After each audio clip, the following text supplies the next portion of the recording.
So in this video, let us try to know the difference between the shutdown and stop while running a script in JMeter.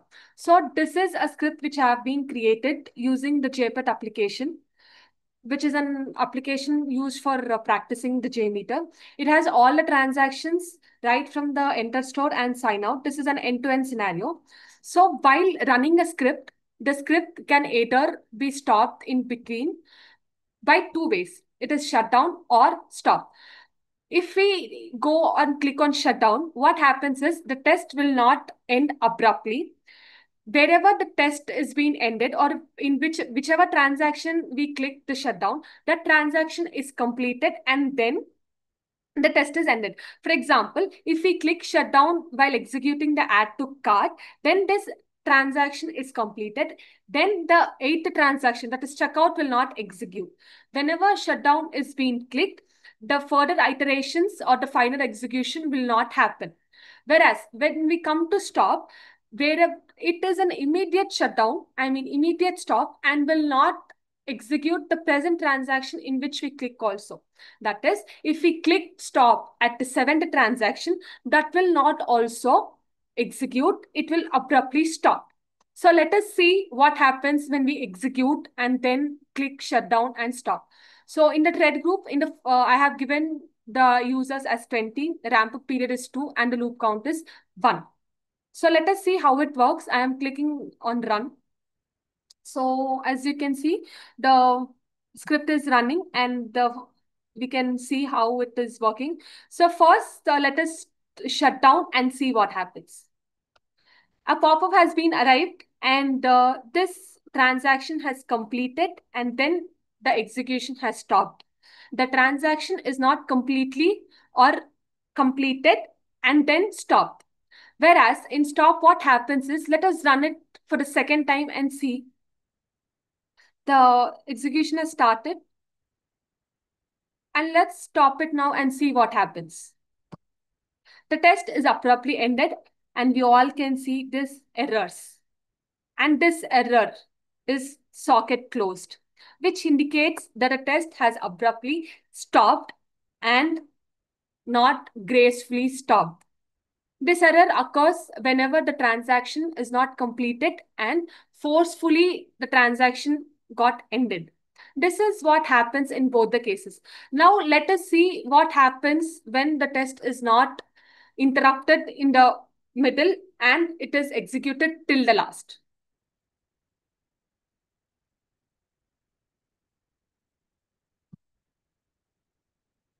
All the users started executing and we all can see the test is running smoothly without any errors. The test has ended and it is done. Now let us see what happens in the HTML report which was generated. So we have to create the 3 JTL files for 3 ways. That is one for the shutdown, one for the stop, and one for the ending. I have, as you all can see, I have created the 3 JTL files before only. So we can create a JTL file from the GUI mode as well as from the non-GUI mode.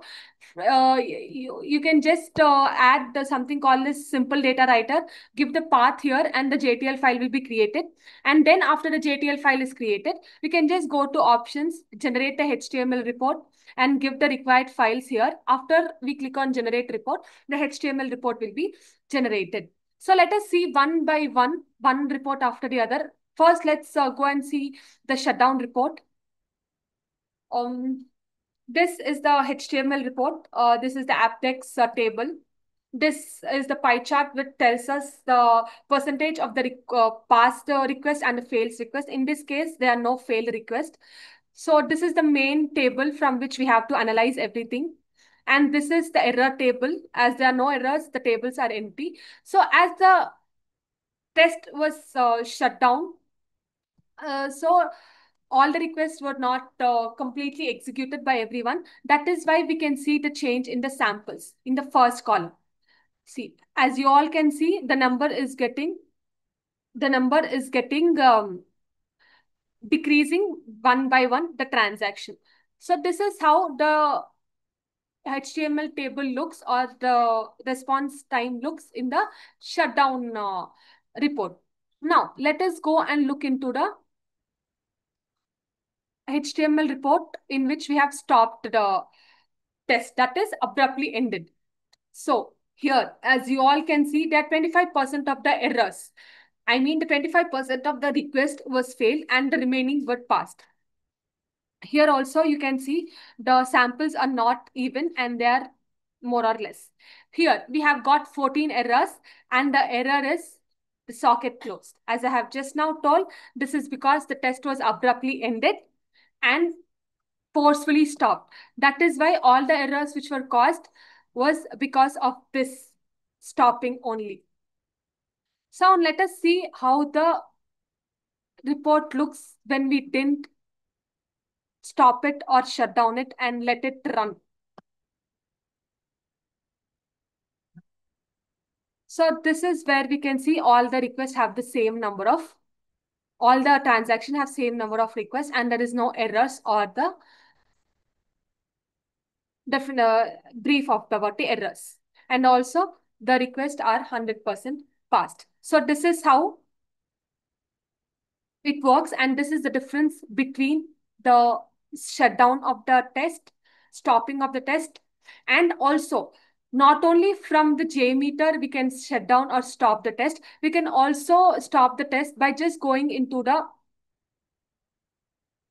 bin directory of the JMeter and we can see here shut down and stop. See, this is Windows command shutdown. This is used for the Windows and SH is used for the Linux or OS. So this is stop test. This is shutdown. We can also use both of these and try to shut down or stop the test accordingly. So this is the difference between stopping the test and shutting down the test.